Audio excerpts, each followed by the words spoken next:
Meus irmãos, é com imensa alegria que retornamos ao canal da Estrela da Seara para compartilharmos com todos as nossas reflexões em torno do assunto que nos foi confiado. Gostaríamos de agradecer aos irmãos do Estrela da Seara, porque é o Centro Espírita Estrela da Seara, em especial na pessoa do nosso amigo Alain, que nos honra com o seu convite, com o seu carinho e com a sua confiança. Vamos orar, solicitando do mais alto a inspiração para que estas reflexões atinjam aos corações de todos nós. Mestre querido, agradecemos a oportunidade de refletirmos em torno dos teus ensinamentos, trazidos com tanto amor para a salvação das nossas existências. Oferecemos, Senhor, a Ti as nossas melhores virtudes, o perfume das nossas ações benfazejas, e Te pedimos perdão pelas imperfeições que ainda cultivamos, pelas dificuldades de transformá-las em virtudes, pela dificuldade de seguirmos os Teus passos muitas vezes. Mas queremos louvar a Deus pela oportunidade do serviço, do trabalho e do estudo. Que esta doutrina de amor, trazida por Allan Kardec para iluminar as nossas almas, seja de fato o farol que vai nos levar ao caminho da nossa redenção. Fica, pois, Mestre querido, conosco, trazendo as Tuas virtudes, as Tuas alegrias, as Tuas boas novas. Adentre em nossos corações, penetra as nossas almas, faz morada, Senhor, dentro de nós, a fim de que as nossas vidas seja apenas luz, seja apenas benevolência, perdão e todas as virtudes que emanam do Teu amor e que nos transmitem o hálito divino em nossas existências. Que este momento em que o planeta passa por provas tão severas, com vistas em uma transformação para o melhor do futuro, um futuro não tão distante, quando começará este momento de regeneração e que paulatinamente alcançará a plenitude da sua condição regenerativa. Possamos todos acompanhar com a mente, com o coração e com as atitudes, e que o Teu amor e o amor dos benfeitores espirituais que em Teu nome atuam em nossas vidas todos os dias, nós agradecemos e damos início a esta atividade. Que assim seja. As reflexões desta noite são acerca de uma história contada por Amélia Rodrigues no livro Quando Voltar a Primavera. É uma história muito peculiar, de um homem persa, um comerciante muito rico, que depois de amealhar uma grande fortuna, resolve aposentar-se para gozar de todo aquele dinheiro que ele juntou em seus cofres, nas suas obras de arte, nas suas propriedades suntuosas. Então Aminadad decide por aposentar-se para gozar a vida. E é assim que ele passa a viver, dando recepções, festas, participando de várias atividades lúdicas, ociosas, com seus amigos, em sua casa, no conforto da sua mansão. Mas, entre um festejo e outro, entre um ócio e outro, Aminadad ouve falar de um homem muito especial, que lhe chama a atenção. Era alguém que não pedia nada em troca, mas doava tudo que tinha. Era um homem chamado de Rabi, o Messias, o enviado, e que deixou Aminadab muito curioso. Sobretudo quando ele ficou sabendo que aquele homem não só tinha palavras doces para oferecer, mas oferecia o conforto, a consolação ao coração dos sofridos, oferecia a retificação das carnes maceradas pela lepra, doença que não havia cura, para abrir os ouvidos aos moucos, para fazer com que a voz fluísse da garganta daqueles que eram mudos e que levantava do leito os paralíticos. Mas o que mais impressionara a Aminadab é que, além de tudo isso, aquele homem ainda podia trazer à vida aqueles que estavam mortos. Quando ele soube da ressurreição do filho da viúva da cidade de Naim, ou da ressurreição de Lázaro 3 dias após o seu sepultamento, Aminadab não pôde mais resistir e decidiu que faria uma viagem até Cafarnaum, onde ele soubera que aquele homem chamado Jesus costumava pregar, costumava curar, costumava dividir toda a essência da sua alma com quem lhe procurasse, ricos, pobres, pessoas de boa fé, pessoas de má índole, pessoas de toda a natureza. Que ele nunca fechava as portas ou dava as costas a quem lhe procurasse. Então ele resolve fazer esta viagem, que era uma viagem longa, penosa para as condições da época, mesmo sendo um homem rico e que tinha para fazer essa viagem os recursos necessários, tanto em espécime, como também em equipamentos, como liteiras, animais e comida muito farta, bebida muito farta. E ele então, com seus amigos, faz o planejamento e finalmente chega o dia da viagem. Quando Aminadab vai adentrar na sua liteira para que os seus escravos a carreguem sobre os ombros, ele tem um pensamento estranho, pouco usual para a sua personalidade de homem, que era um mandatário, que tinha várias vidas sob a sua responsabilidade. Então ele parece ouvir na acústica da sua alma: Aminadab, desce dessa liteira, vai andando. Tu tens pernas fortes, tu ainda tens saúde e idade suficiente para empreender a viagem com os teus próprios recursos físicos.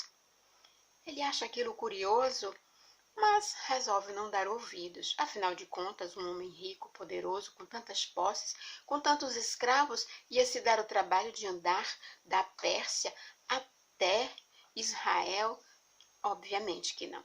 Então ele entra na sua liteira confortável e os escravos seguem com a viagem. Depois de alguns dias de percurso, eles adentram numa região muito miserável e dão com uma aldeia igualmente miserável, paupérrima, onde, na entrada, havia uma fonte. E ao redor desta fonte estavam algumas pessoas, homens, mulheres, alguns idosos, crianças, pessoas muito alquebradas, dando a aparência de que haviam sido enfermas ou que ainda estavam enfermas, que estavam mal alimentadas e muito maltratadas pela vida. Então Aminadab tem um impulso de pedir aos seus escravos que parem e que eles e outros pudessem refazer aquela fonte que estava soterrada, porque havia sido derrubada pela chuva da noite anterior. As pessoas ficam na expectativa porque percebem que aquele homem rico e poderoso vacilou naquela sua viagem. Parecia que ele ia dar a ordem para que a fonte fosse reconstruída. Mas ele se lembra que ele tinha um compromisso. Ele ia encontrar com o Messias, com o Rabi da Galileia, aquele homem que falava palavras doces como mel. E então ele resolve mandar os seus escravos continuar a viagem. E assim eles seguem, deixando aquele grupo à sua própria sorte. Mais adiante, quando eles já estão adentrando nos territórios da Galileia, Aminadab, que estava descansando, é tirado do seu conforto, do seu sossego, por uma algaravia, gritos, uma correria. Ele não compreende, mas quando puxa a cortina da sua liteira, ele vê dezenas de crianças, esquálidas, maltrapilhas, descalças, os cabelos desgrenhados, sujas, estendem as mãos e pedem algo para comer. E pede uma moeda, algo que pudesse mitigar a sua fome, diminuir a sua dor e o seu sofrimento. Ele se assusta com aquelas crianças e tem um impulso de misericórdia e quase pede para pararem e que um pouco das provisões que eles traziam acumuladas fosse dividida com aquelas crianças. Mas elas fazem tanta zoada, elas gritam, estão alegres apesar da miséria, porque aquela caravana para elas é uma festa, é um luxo que elas não conhecem, é a abundância que elas nunca tiveram. Além da esperança de receberem alguma coisa, elas tinham o prazer de ver uma vida larga, uma vida adornada de sedas, de cetins e de pedras preciosas, o que não era costume para aquelas crianças. Mas Aminadab se inquieta, fica nervoso com aqueles meninos e meninas que correm desarvoradamente atrás da caravana. E pede para que os seus escravos então apressem o passo e evitem aqueles caminhos. Ele não quer mais ser incomodado com aquela miséria. Afinal de contas, ele não vai poder resolver os problemas da humanidade. Existem tantos outros, na Pérsia também os há. E ele segue a sua viagem tranquilamente. E, finalmente, Aminadab pisa a praia pedregosa de Cafarnaum. O seu coração bate mais forte. Ele abre as janelas da liteira para que o vento suave possa entrar, para que ele se refresque, para que ele respire o mesmo ar que o Rabi vem respirando há tanto tempo. E então ele vê um grupo de pessoas e resolve parar. Pede aos escravos que parem, porque ele próprio quer pedir a informação. E há um homem que vem à frente, ele está tão ansioso que não observa a condição daquele homem. E ele pergunta pelo Rabi, por Jesus da Galileia. E o homem lhe dá uma resposta tão triste, tão desolada. Ele diz, lamentavelmente, ele partiu ontem com os seus discípulos para Jerusalém. E nós que viemos de tão longe da Síria para que ele nos curasse, não temos como fazer esta viagem. Não temos recursos, não temos provisões, não temos mais forças físicas. E então, quando aquele homem faz as suas lamentações por não poder seguir atrás de Jesus, Aminadab dá-se conta de que ele tem uma voz rouquenha, que ele está com a cabeça, o rosto e todo o seu corpo coberto por um manto, mas um manto imundo e esfarrapado. E quando ele observa mais detalhadamente, ele se assusta. Ele tem um impulso de tirar uma bolsa de moedas e atirar pela janela, mas está tão apavorado que dá ordens ligeiras para que se afastem dali. morféia, iremos ser contagiados, fujamos daqui. E ele e os seus companheiros, então, passam largas horas em um acampamento montado com muito zelo, tomando banhos de águas perfumadas, passando ungüentos, óleos para fugirem ao contágio. E quando ele se lembra, a viagem, eu não vim aqui para gozar dos ares frescos da Galileia, do mar de Cafarnaum. Eu vim encontrar o Messias. Então, levanta acampamento rapidamente e segue para Jerusalém.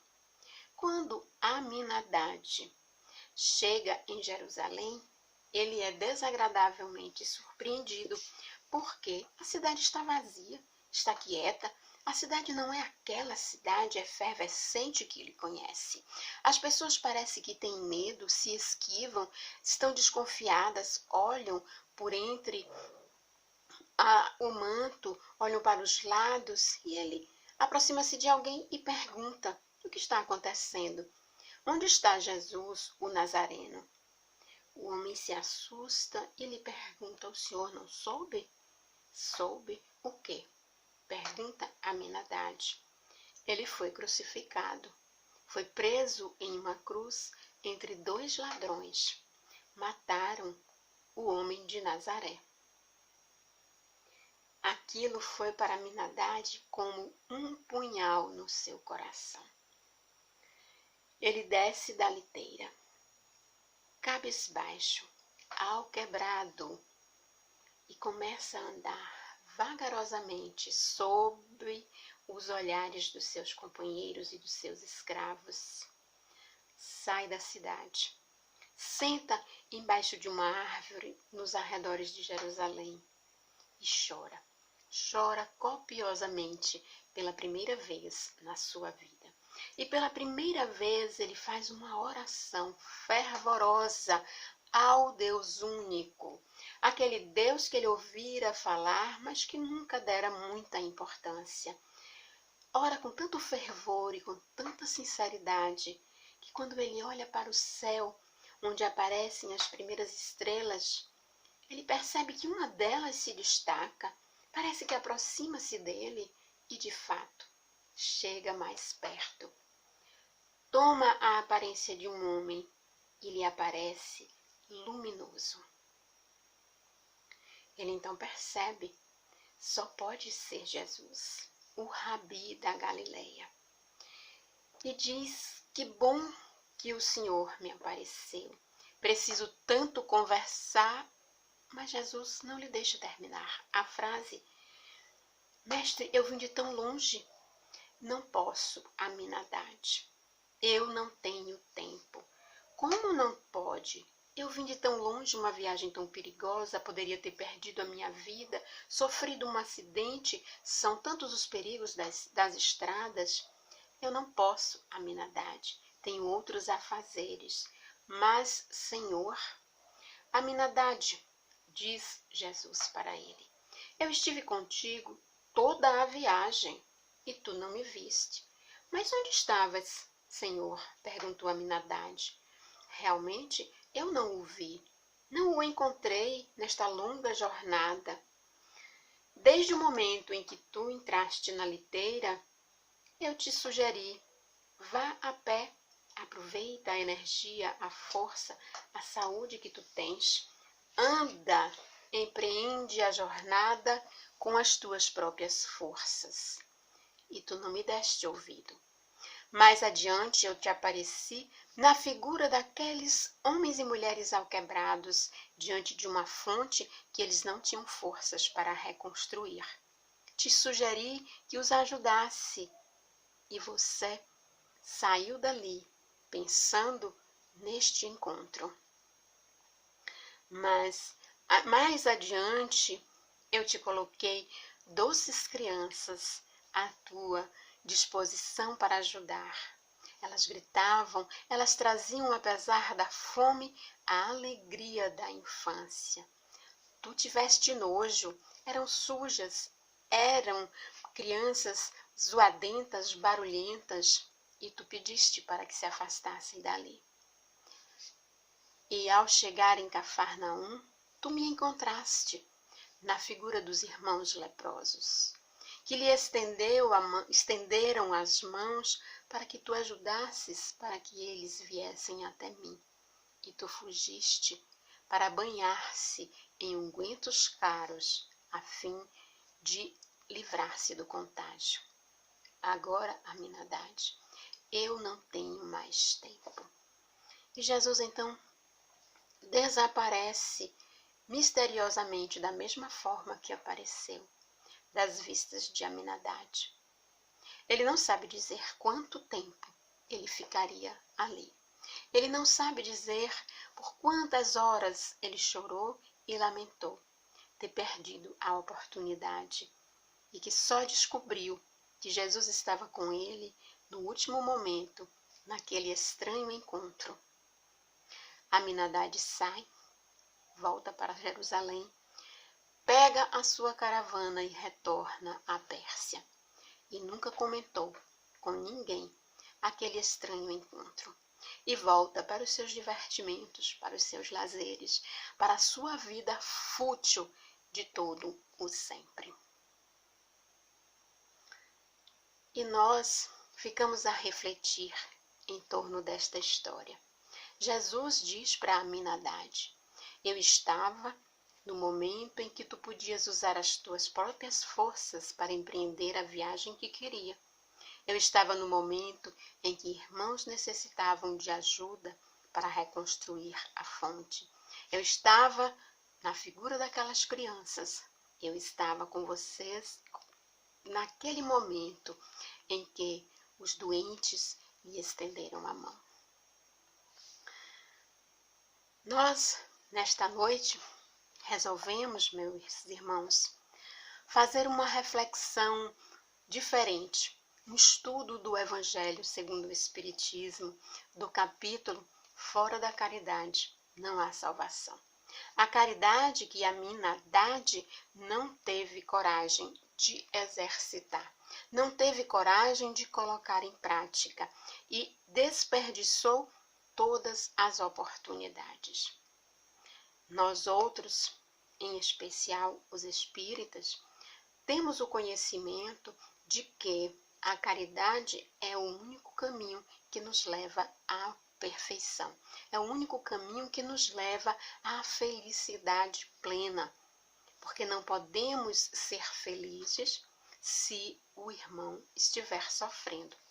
E nesse capítulo, que é o 15º, e que eu vou fazer algumas leituras para as nossas reflexões, Allan Kardec faz um resumo tão conciso e tão profundo nas suas reflexões que fica tão claro que esse é de fato a única forma de nós conseguirmos a perfeição relativa que está reservada a todos os espíritos e que esta salvação que o Cristo nos prometeu não tem outro caminho. E Allan Kardec, ele não faz reflexões em torno de seus conhecimentos pessoais, em torno de reflexões à luz de outras experiências, a não ser as experiências de Jesus. Como ele mesmo fala no início, na introdução de O Evangelho segundo o Espiritismo, que ele ia se deter nos feitos morais de Jesus, nos seus ensinamentos morais. Porque nós necessitamos desses ensinamentos para podermos acertar o nosso passo com o dele. E então eu vou ler algumas questões, alguns destaques desse capítulo, que começa com a narrativa pelo Cristo do juízo final, quando ele diz que quando o Filho do Homem chegasse no seu trono, ele iria separar os bodes das ovelhas. E que aqueles que tinham a característica dos bodes iriam ser levados para a sua esquerda e aqueles outros, as ovelhas, para a sua direita. Então eles diriam aos que estavam sentados à direita. Vamos ler para sermos fiéis a essa reflexão que Allan Kardec vai fazer. Dirá o rei aos seus que estiverem à direita: vinde, benditos de meu Pai, tomai posse do reino que vos foi preparado desde o início do mundo. Porquanto tive fome e me deste de beber, tive sede, me deste de comer, tive sede e me deste de beber, estive nu e me vestiste, fui estrangeiro em um determinado país e me deste abrigo, estava doente e me visitaste, e estive preso e me foste ver. E estes lhe perguntarão: mas quando te vimos com fome, com sede, perdido numa cidade desconhecida, e te amparamos, quando te vimos preso, doente, e te fomos visitar? Então Jesus diz que o rei vai apenas falar: todas as vezes que fizeres isto pelo mais pequenino dentre os seres da terra, é a mim que tu estarás fazendo. E é isso que Jesus diz a Aminadade. Eu estava na figura dos escravos que lhe carregaram, eu estava na figura das crianças que perseguiram a caravana, daquelas pessoas doentes, esfaimadas, que estavam tentando reconstruir uma fonte sem recursos. E eu estava ali, na presença dos leprosos. Em todas aquelas oportunidades, Aminadade encontrou Jesus e esqueceu-se de oferecer a mão amiga, a mão fraterna. Muitas vezes em nossas existências, nós esquecemos de fazer isso. Nós deixamos de estender a mão, porque naquele momento estamos cansados, naquele momento não temos um trocado, mas temos um ouvido, mas temos uma palavra de conforto, porque naquele momento a nossa despensa está vazia, porque naquele momento nós estamos com pressa, nós estamos muito ocupados e esquecemos-nos de dar atenção àquele que está pedindo a nossa ajuda. Muitas vezes uma ajuda material, outras apenas uma palavra, um ouvido, uma atenção mais acurada por alguns minutos. Muitas vezes a pessoa não quer muito, quer apenas alguns minutos da nossa atenção. E nós viramos as costas. Então nós faltamos com o compromisso com Jesus. Neste momento, nós o abandonamos, porque ele vem a nós na figura dessas pessoas, um familiar que está com problemas, que está com dificuldades e que nos procura ou não, e que nós sabemos que ele está com esse problema, com essa dificuldade, e podemos pelo menos oferecer uma palavra de conforto, uma mensagem. Hoje, com tantos recursos tecnológicos, às vezes a pessoa não se abre, mas nós sabemos que ela está sofrendo. Não nos custa dar um bom dia, dar um telefonema, saber inteirar-se de algo, por menor que seja. Estamos estendendo a mão aos filhos do Calvário, aos necessitados, àqueles que sofrem. E dessa forma estamos estendendo as nossas mãos ao Cristo. Mas ele vai muito mais além, porque na narrativa seguinte, Allan Kardec nos traz a parábola do bom samaritano, que é tão conhecida de todos nós. Não há necessidade de narrarmos esta parábola, porque todos já sabem, e aqueles que, porventura, não lembram dos detalhes, podem ficar na curiosidade e logo mais ir até o Novo Testamento para fazer essa leitura, ou no próprio Evangelho segundo o Espiritismo, porque dessa forma, além da leitura evangélica, vai também poder ler as considerações que Allan Kardec e os Espíritos fazem sobre este tema extremamente importante, que é socorrer a Jesus, socorrendo o nosso próximo. E na parábola do bom samaritano, Jesus é colocado em xeque por um doutor da lei que quer testá-lo.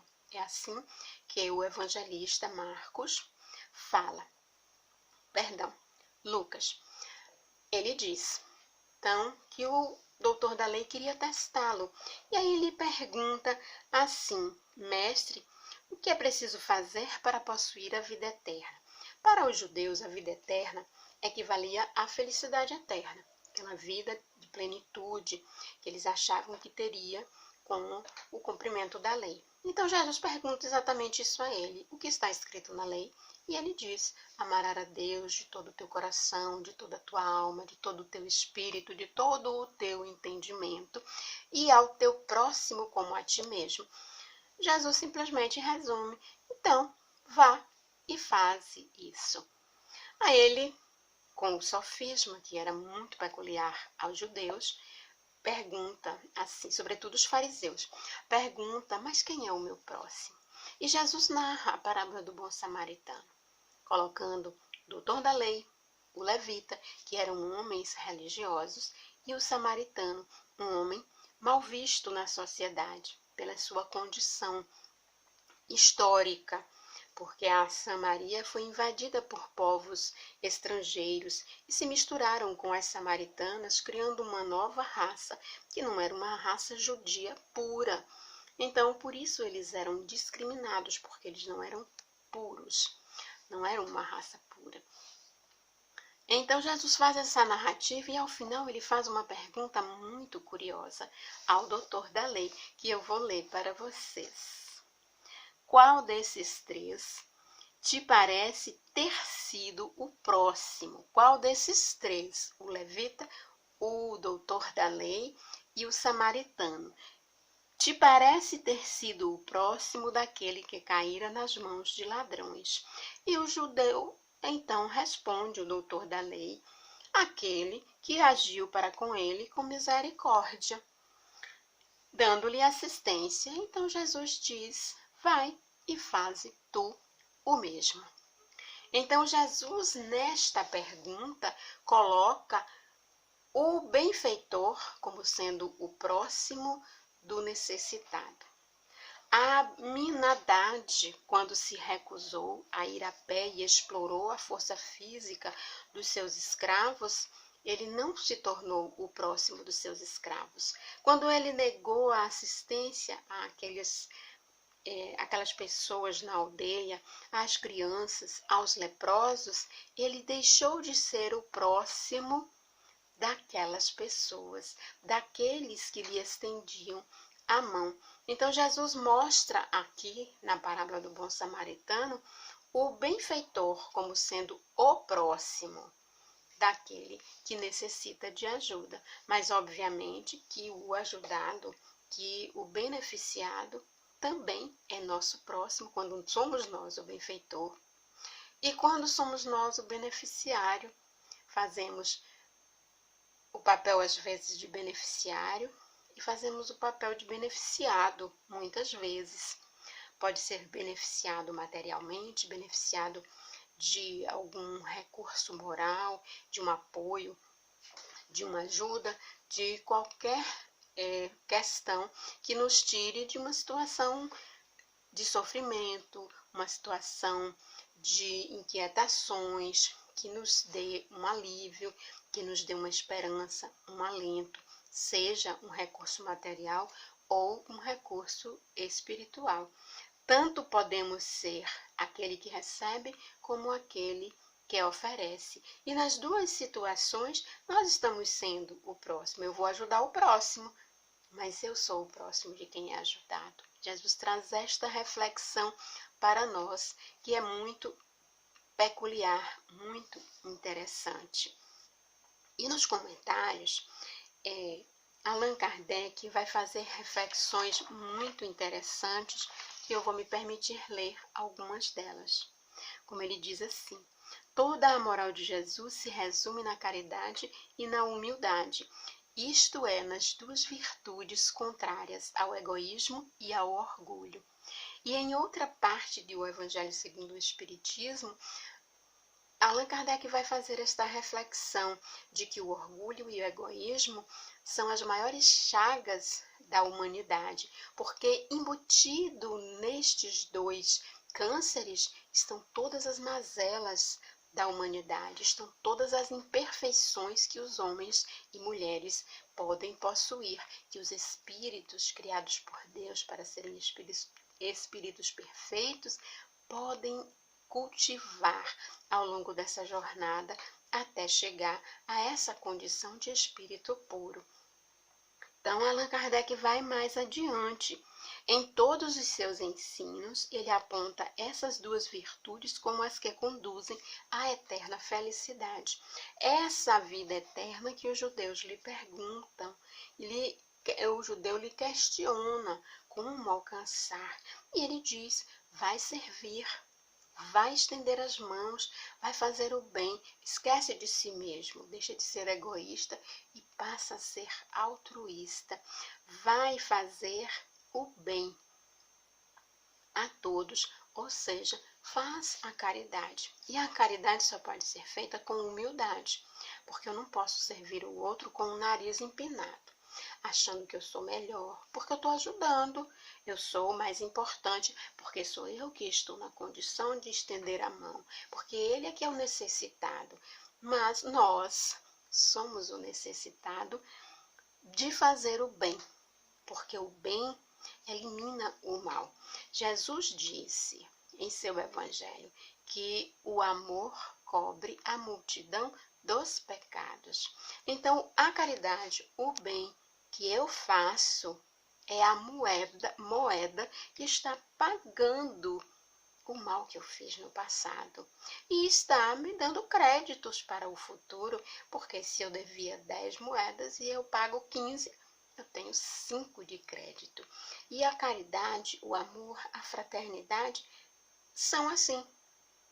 A gente faz um pouquinho e quando vê quer fazer mais e torna-se um hábito, torna-se um costume natural, simples, que nós fazemos por impulso, nós fazemos porque não encontramos uma outra alternativa. A alternativa que tem é fazer o bem, mas isso tudo é um exercício. Eu não vou chegar, dormir e egoísta e acordar no outro dia caridosa, fazendo o bem, sem humilhar as pessoas, sem o ar de superioridade. Isso é um exercício. Hoje eu vou dar fazendo com que a minha mão direita veja o que a mão esquerda deu. Mas no futuro, com o exercício, com a prática, vai ser tão natural que a mão esquerda vai dar e a direita está escondida, não vai ver de forma alguma. Tudo isso é um exercício que nós fazemos. E Jesus nos convida todo o tempo a esse exercício. E Allan Kardec vai mais adiante, ele diz, humildade e caridade, eis o que não cessa de recomendar, e o de que dá ele próprio o exemplo. E realmente, ele estendeu a mão aos leprosos, aos doentes de toda a natureza, aos que lhe procuravam com problemas, com doenças na alma, como Maria de Magdala, àqueles que ele ia buscar para tirar do fosso, como Saulo de Tarso. Ele oferecia o perfume da caridade indistintamente e deixando tudo isso como exemplos para nós, porque ele apenas não deu coisas materiais, ele não deu a cura apenas, ele não restituiu apenas a vista, a fala, ele não restituiu os movimentos apenas aos membros que estavam mortos, ele também ofereceu vida, mas vida eterna. Maria de Magdala é o maior exemplo disso. Paulo de Tarso é outro exemplo espetacular desta vida que o Cristo doou. E doar vida não precisa de recursos materiais. Os recursos são espirituais, que todos nós estamos trabalhando para adquirir, a fim de que um dia também possamos doar vida às pessoas abundantemente. Agora nós podemos doar um pouco da nossa vida, da nossa luz, da nossa esperança, da nossa expectativa no bem. Podemos doar um pouco do que temos Porque quanto mais nós doamos o bem, mais esse bem cresce, mais esse bem se multiplica dentro de nós. E quando algo cresce, uma planta, por exemplo, cresce demasiadamente dentro de um vaso, o que é que acontece? Aquele vaso rompe, as raízes saem, os brotos vão saindo, extrapolando aquele espaço sem que a planta possa conter. Ela não diz, eu não tenho espaço para crescer, então eu vou ficar aqui pequenina. Não, assim é a caridade. Ela vai crescendo e vai extrapolando, mas ela vai extrapolando em forma de luz, de perfume, de amor. Ela vai extrapolando de forma que não destrói o vaso, pelo contrário, ele perfuma o vaso que é o corpo físico, ele perfuma o vaso que é o perispírito, ele ilumina o vaso que é o espírito. Então, ele quer dizer, ela, a caridade. E Allan Kardec prossegue, orgulho e egoísmo, eis o que não cansa de combater, e não se limita a recomendar a caridade. Põe-na claramente e em termos explícitos como condição absoluta da felicidade futura. Isso está muito explícito na narrativa que ele faz do juízo final, quando os bons serão recompensados com a vida eterna e os maus vão ser recompensados pelo sofrimento. É assim que ele coloca. Os que o assistiram na figura do irmão necessitado são recompensados, são os eleitos do Pai. E os demais, eles são chamados de malditos, aqueles que deram as costas aos necessitados, estavam dando as costas ao próprio Cristo. E mais adiante, ele vai trazer, Allan Kardec, o mandamento maior. Após fazer uma consideração também sobre a caridade, quando ele diz que Jesus não considera, portanto, a caridade apenas como uma das condições para a salvação, mas a única. Se houvesse outras, diz Allan Kardec, ele teria falado, mas ele só fala da caridade. Ele só diz, quando lhe perguntam o que fazer para ter a vida eterna, o que fazer para conquistar a felicidade eterna, ele só responde fazer ao outro o bem, fazer ao outro o que gostaria que o outro lhe fizesse, amar a Deus sobre todas as coisas e ao próximo como a si mesmo. Então, as pessoas normais, dentro dessa normalidade considerada pela sociedade, pela humanidade terrena, elas só desejam para si o bem, o melhor. Então, se eu me amo, eu me desejo para mim o bem. E se eu amo o próximo igual a mim, como eu amo a mim própria, óbvio que eu vou querer para o outro o melhor, o que eu gostaria de ter, o que eu gostaria que o outro me fizesse. E nesse item, o mandamento maior,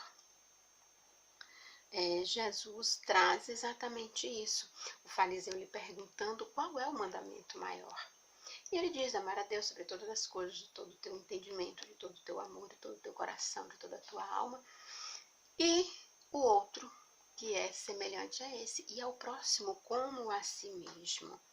Então, e ele resume que toda a lei e os profetas estão ali, ou seja, todas as leis divinas e todos os ensinamentos que os profetas vieram trazer ao longo de todos os séculos que os judeus conviveram com essas profecias. Traz só isso. Amar o próximo, amar a Deus e amar o próximo. Mas para amar o próximo é preciso amar a si mesmo. E para amar a si mesmo, eu volto a bater numa tecla que eu gosto muito, autoconhecimento. Então, eu não amo o que eu não conheço.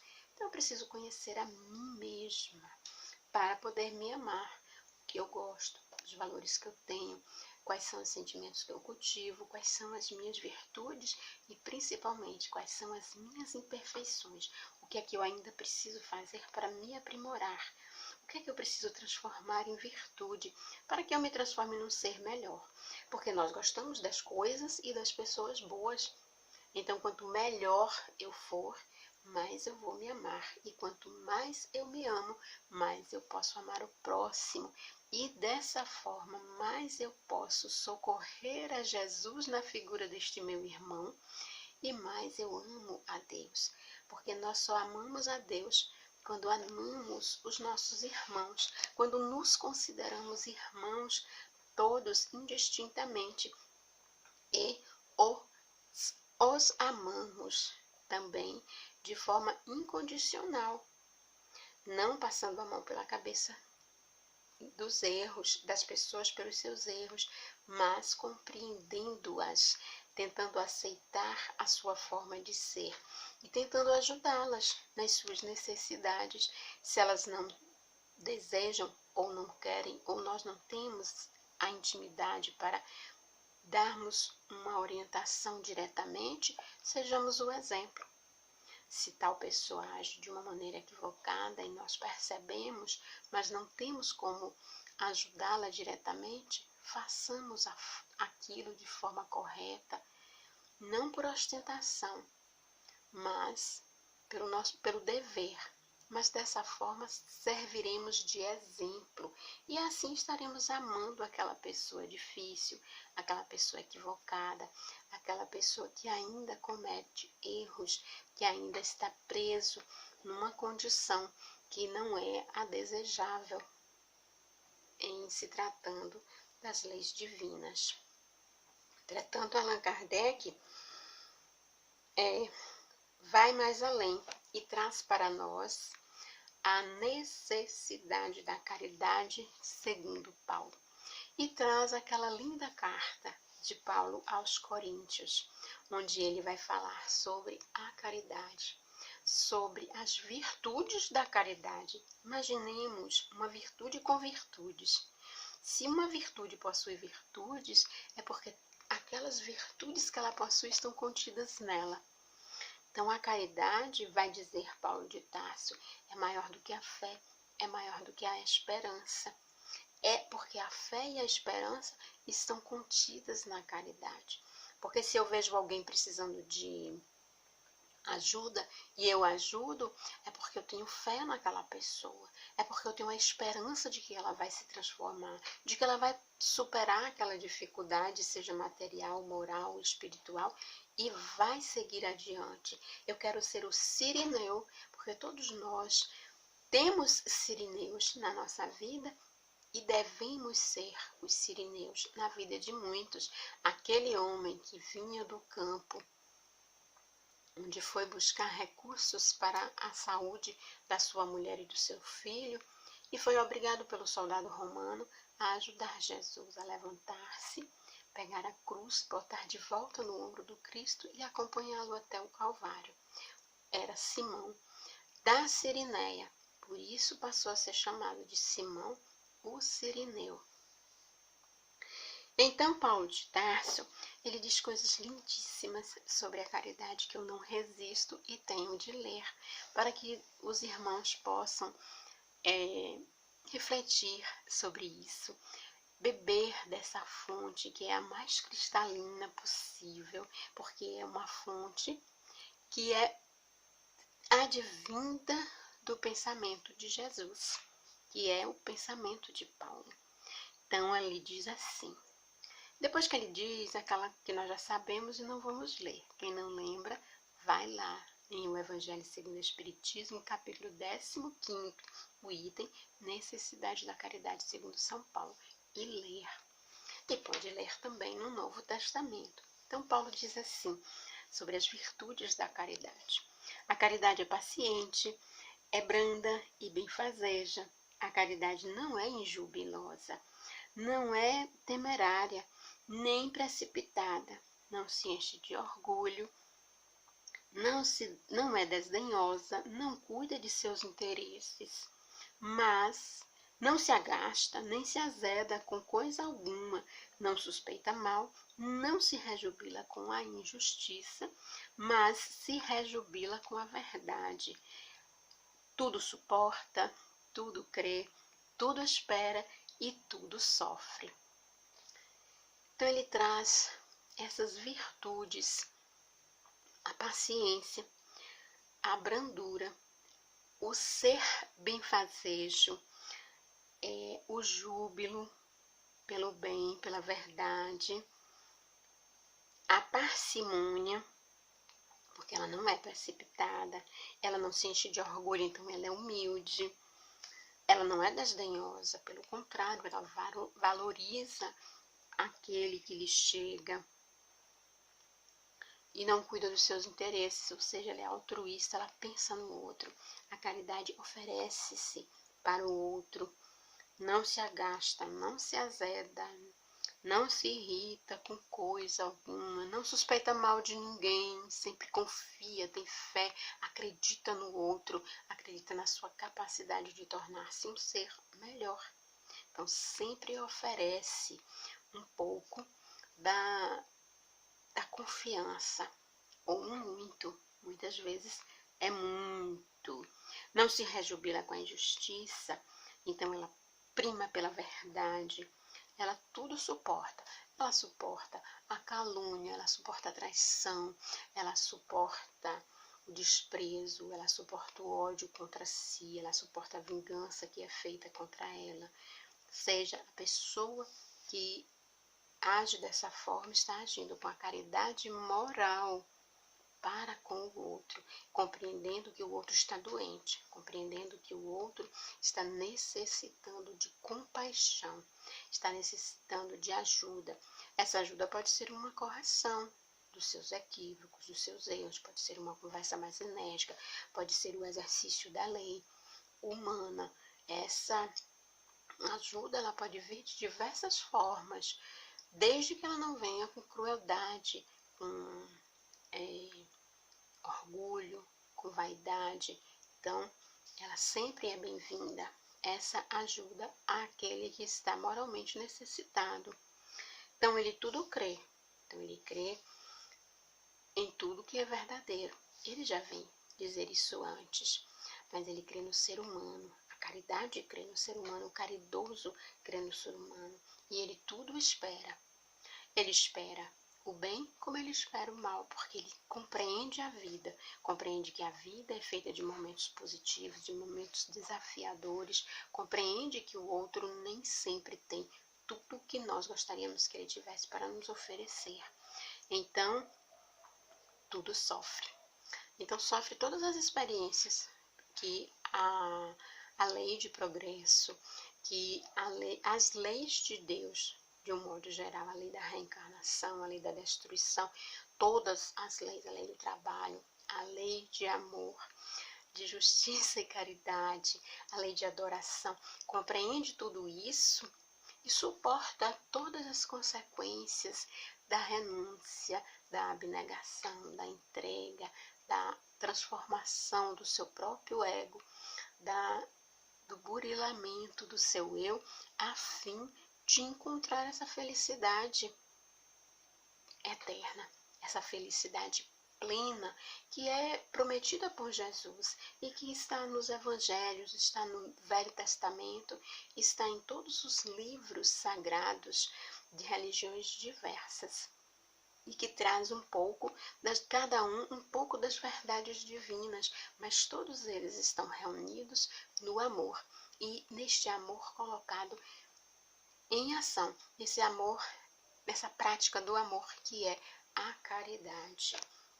Então, Allan Kardec vai refletir em torno da carta de Paulo da seguinte forma, que Paulo define, ele assim, coloca assim, sem equívoco, a caridade acima da fé, porque Paulo termina a sua carta dizendo isso. Agora, essas três virtudes, a fé, a esperança e a caridade, permanecem, mas dentre elas, a mais excelente é a caridade. Então, Allan Kardec vem e diz isso, que a caridade, ela está ao alcance de todos, do ignorante, do pobre, do rico, do sábio, porque todo mundo tem algo para oferecer. É a caridade moral. Não necessariamente eu tenho que dar coisas, porque muitas vezes eu dou o que não me serve mais, o que está sobrando na minha despensa, aquele alimento que eu não gosto, aquela comida que não satisfaz o meu paladar, que eu já enjoei, eu tenho 3, 4 pacotes do mesmo, eu vou dar um. Então, não vai nos fazer falta. Mas tem a caridade também moral, de ouvir e de perdoar. O Livro dos Espíritos nos diz, quando Allan Kardec pergunta qual era o entendimento de Jesus, qual era o significado da caridade, conforme Jesus compreendia: benevolência para com todos, indulgência para com as imperfeições alheias e perdão das ofensas. Então, essa benevolência, ela é a benevolência material e a moral.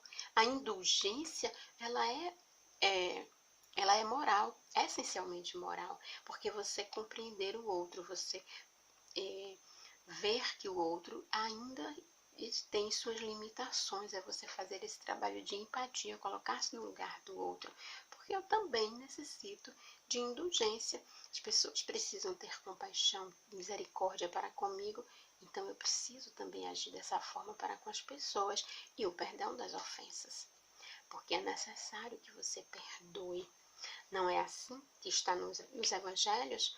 Se você vai ao altar fazer uma oferenda, ele usa o recurso da época.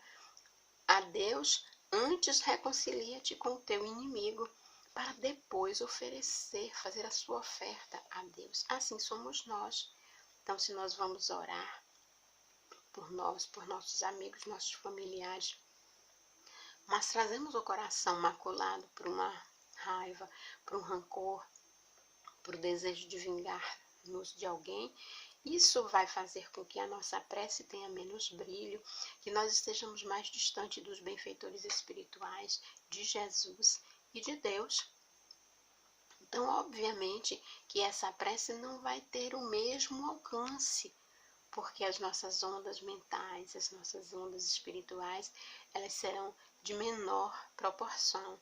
Então, não vão alcançar os altiplanos como uma prece de uma alma que está purificada, de uma alma que está leve, suave, que não guarda raiva, não guarda rancor, que não fica remoendo as coisas negativas. Pelo contrário, aconteceu, não tenho como mudar, então eu vou aprender a viver com essa experiência. Eu vou perdoar aquela pessoa que me magoou, que me maltratou, que fez algo contra alguém que eu amo, que prejudicou a mim ou alguém das minhas relações, porque ela é um enfermo, ela está doente. É doente da alma, doente do espírito, é doente da moral. Ela ainda não tem capacidade, ainda não conhece a verdade. E nós que conhecemos o Evangelho de Jesus, já estamos no caminho. Já sabemos qual é a verdade. Nós já sabemos como trilhar a nossa estrada a fim de sermos felizes no futuro. Porque Jesus, ele diz que o meu reino não é deste mundo. O meu reino está em outro lugar. E começa dentro de nós, que é a consciência do dever cumprido. E quem falta com a caridade, seja material ou moral, por simples egoísmo, por simples preguiça, por acomodação ou por qualquer outra imperfeição, está, sim, faltando com o dever. Então a consciência não vai ficar tranquila, nunca, jamais.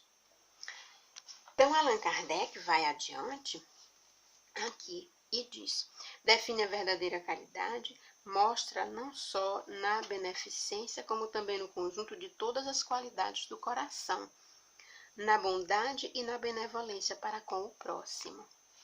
E antes de nós passarmos para o último item, que é fora da caridade não há salvação, nós vamos relembrar que aqui, quando ele faz os seus comentários sobre o mandamento maior, ele diz assim, vou ler: logo, tudo que se faça contra o próximo é o mesmo que fazê-lo contra Deus, porque amar o próximo como a si mesmo equivale a amar a Deus.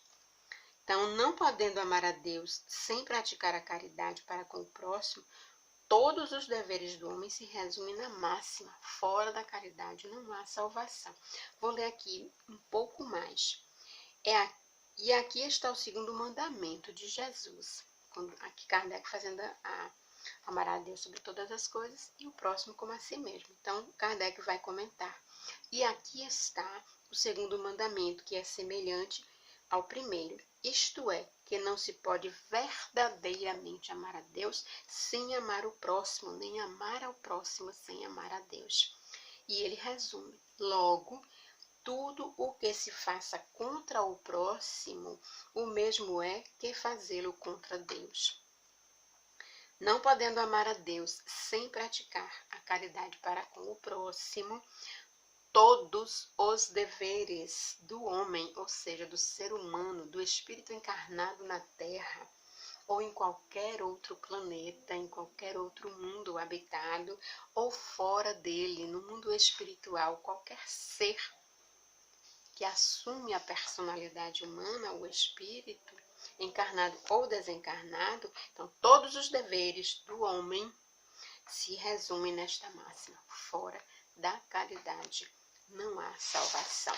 E é exatamente Paulo que vai fazer para nós os comentários sobre essa máxima de Allan Kardec. Então, ele diz assim, que fora da caridade não há salvação, porque nessa máxima estão encerrados os destinos dos homens na terra e no céu, porque à sombra deste estandarte eles viverão em paz na terra e no céu. Porque os que a houverem praticado acharão graça diante do Senhor. Então, ao finalizar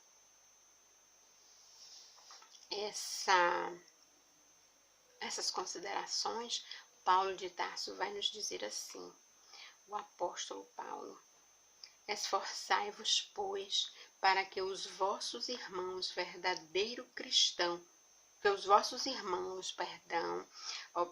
observando-vos, sejam induzidos a reconhecer que verdadeiro espírita e verdadeiro cristão são uma só e a mesma coisa, dado que todos quanto praticam a caridade são discípulos de Jesus, sem embargo da seita a que pertençam.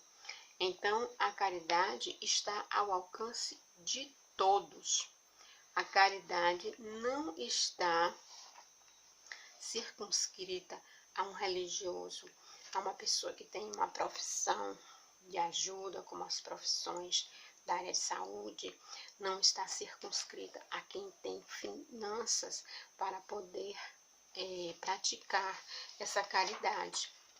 E no capítulo 13º, não saiba a vossa mão esquerda o que dê a vossa mão direita, a irmã Cárita, ela faz uma consideração sobre a caridade que eu gostaria de compartilhar também com os irmãos, porque é assim, belíssima. Ela vai dizer assim: a verdadeira caridade, ao contrário, é dedicada e engenhosa no dissimular o benefício, no enviar até as simples aparências capazes de melindrar, dado que todos atrito moral aumenta o sofrimento que se origina da necessidade. Então ela diz isso porque muitas vezes nós fazemos, como eu já falei, a caridade ostentando, dizendo que eu posso, eu sou melhor, eu faço isso, eu estou acima, eu estou aqui também procurando uma outra coisa, estou acima dessa pessoa que está sendo por mim ajudada. Mas não era só isso que eu gostaria de falar. Eu trouxe esse capítulo porque ele reforça o capítulo 15º. Um reforça o outro, um complementa o outro. E Cárita, que ela começa a sua mensagem dizendo assim: chamo-me caridade, sigo o caminho principal que conduz a Deus, acompanhai-me, pois conheço a meta a que deveis todos visar. E essa mensagem dela, ela vai finalizar de uma forma belíssima, porque ela vai dizendo que nós devemos nos doar, que nós devemos oferecer-nos ao próximo, devemos fazer da nossa vida uma vida de doação.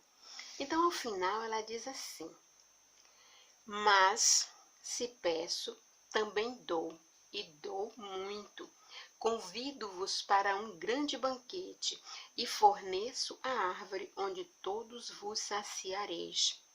Vede quanto é bela, como está carregada de flores e de frutos. Ide, olhai, colhei, apanhai todos os frutos dessa magnificente árvore que se chama beneficência.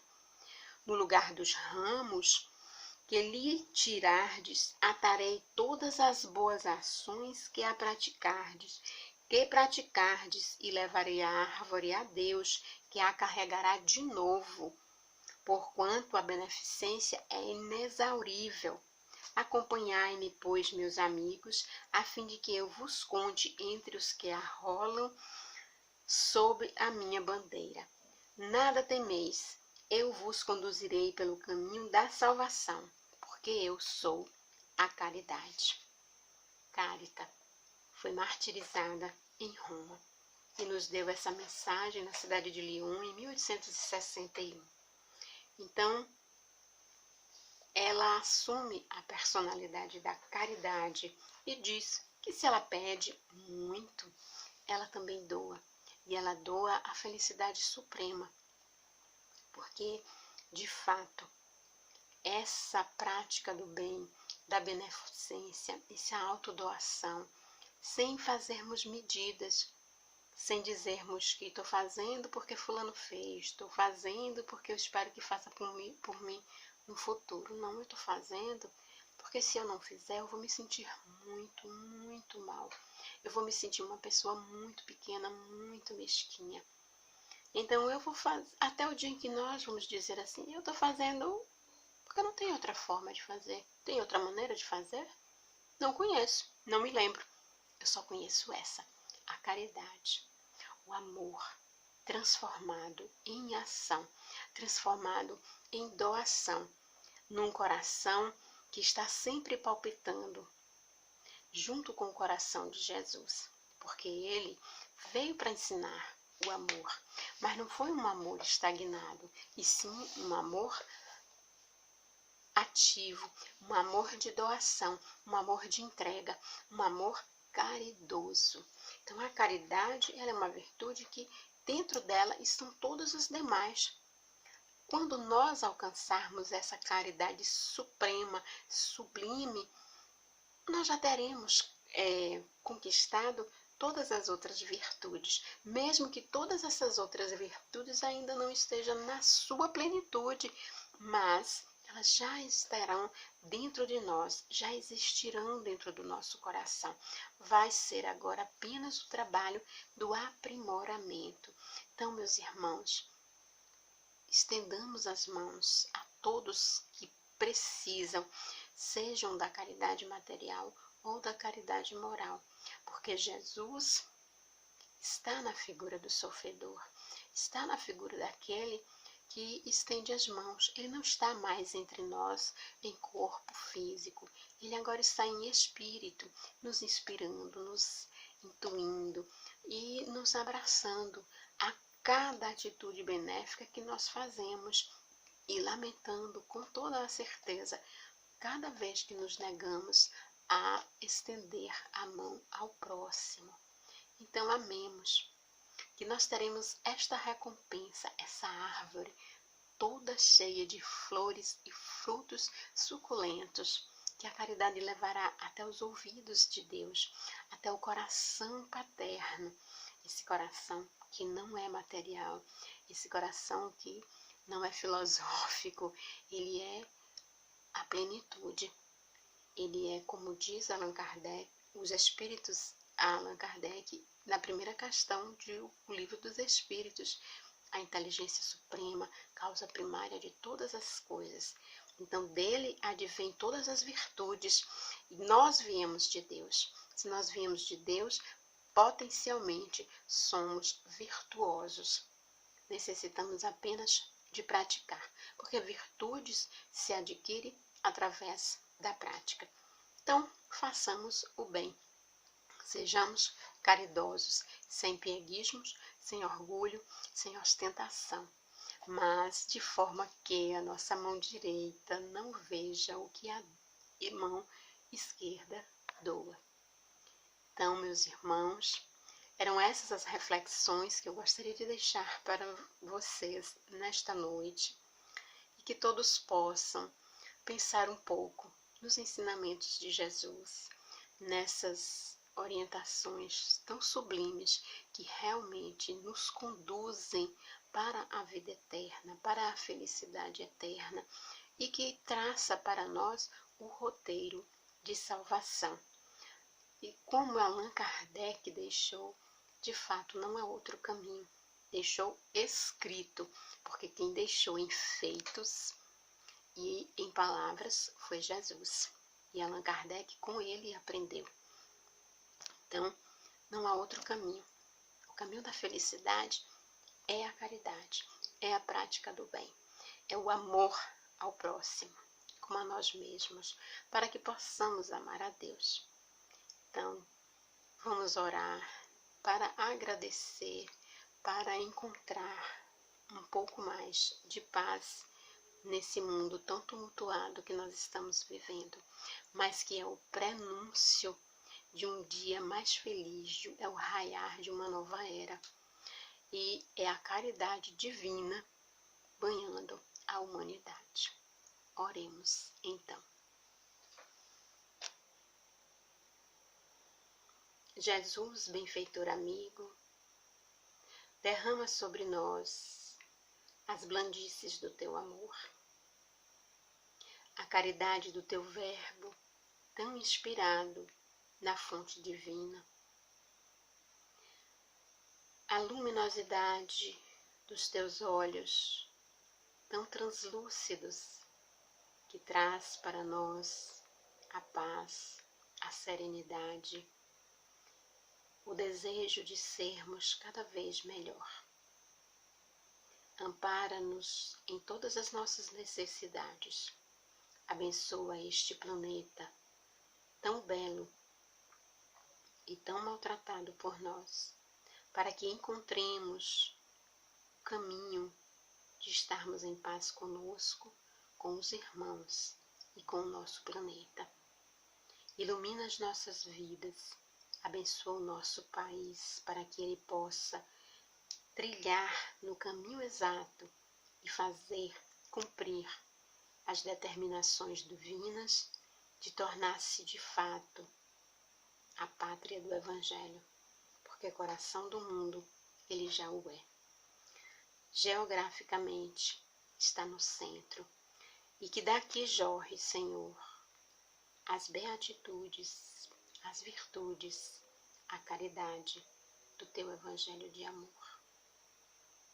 Muita paz para todos e que possamos refletir um pouco mais e que assim seja.